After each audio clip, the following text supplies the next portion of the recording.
মাম্পি বলো বলো, কি খাচ্ছ তুমি?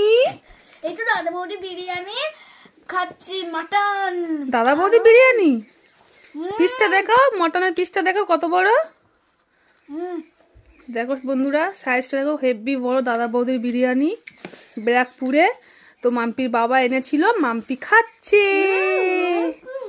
কেমন খেতে? দারুন না? কিরম করে বলে বলো তো দিদাটা? দারুন দারুন বলো।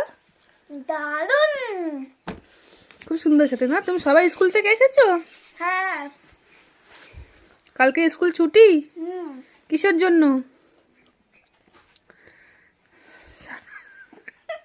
স্বামী বিবেকানন্দের জন্মদিনের জন্য। নেতাজি সুভাষ চন্দ্র বোস। ও সরি, তাহলে আমি ভুল বলছি নাকি?